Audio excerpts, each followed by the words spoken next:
that are on active rosters in the NFL.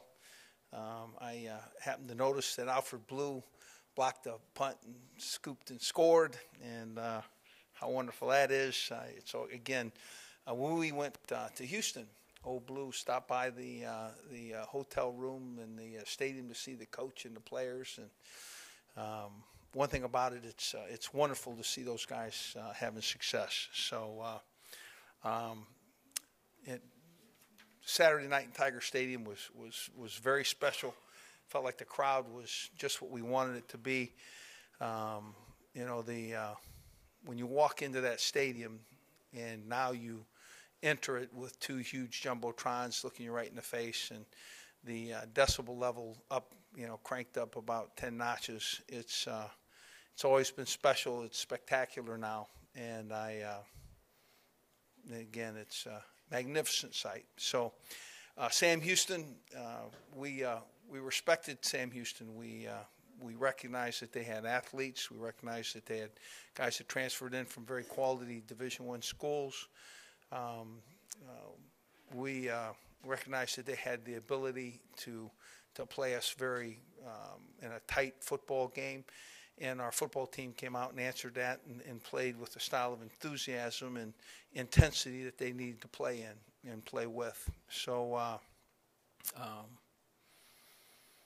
I thought all three phases at times played very dominant football. We played what was 16 true freshmen. 4 freshmen scored touchdowns. Our top 2 rushers were freshmen, and the freshmen accounted for 6 passes and 2 sacks and 17 tackles. So it was a productive night for the youth of our football team. Felt like the growth that needed to take place there certainly is being done.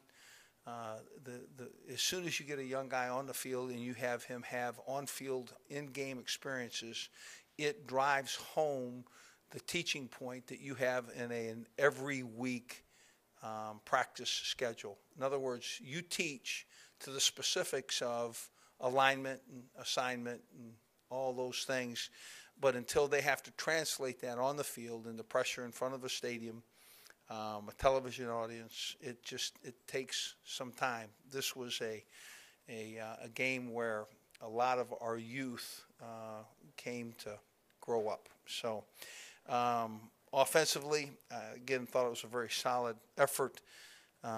You're looking at an offense that started the game with a 94-yard pass completion, and I'm told that is a record.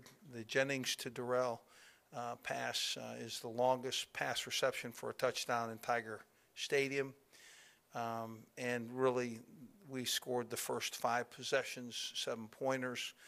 And I really felt like Anthony Jennings managed the game well, did things. Still certainly is not perfect by any stretch. Has to continue to develop, needs that approach, but he did a good job, and no turnovers, which to me is a key piece to the offense. Offensive line played better. We played a number of guys. It was kind of nice to see young Andy Dodd play a very significant role at the center spot. Our center, Ethan Posey, got a little nicked. Good news is he will return this week. But Andy got a half, and that was really it was really good for him. Certainly good for us to see him respond that way. Young Malone got in there and played well, and again it was nice to see a group of those guys get onto the field. Running backs ran hard. We rushed for 334 yards, 4 touchdowns. Durrell's 3 catches were all for touchdowns. A nice outing offensively. Defensively, they came in averaging 43 points and 600 yards of total offense. They ended up leaving with 206 total yards, 50 rushing, 156 passing, 7 sacks and 3 turnovers, a total of 206 yards.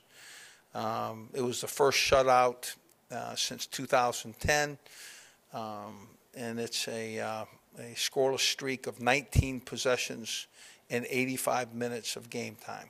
So we can maintain that defensive perspective as we go forward. That's certainly the goal. Special teams, in my opinion, has the ability to play elite, and Jamie Keane is averaging 43.8 net. He had 3 inside the 20 down, and with Domingue and Gamble kicking off for us, I think it provides us with a different style and yet a challenge to any return team. So ULM, they're 2-0. They played a very capable Wake Forest team and a very capable Idaho team. You know, I watched that film when we got it, and I can tell you that Todd Berry's doing a great job there. They're athletic. They're very capable. If you look back not too long ago, they beat our Arkansas team that was nationally ranked, and several years ago that a Monroe team beat Alabama. So we are so warned. We recognize and respect that opponent. We will prepare, for their best efforts. Centarius Donald is a running back. Is averaging 114 yards a carry. Looks to me to be very athletic. Quarterback is completing 55% of his passes for 575 yards and 2 touchdowns. And they have 2 very talented receivers in Kenenze Jackson and Holly. Again, guys that are catching and receiving balls at 180, 190 yards per contest. So we recognize that they have the ability to score. They're allowing 20.5 points per game, 268 yards. They're a very talented defense, very athletic. They play a number of linebackers, and they play them in a number of spots. They play over the top in a very quality secondary, so that they're not giving up big plays, and very respectful of that defense. The defense has played a lot of good football for years, and we recognize and again need to prepare well.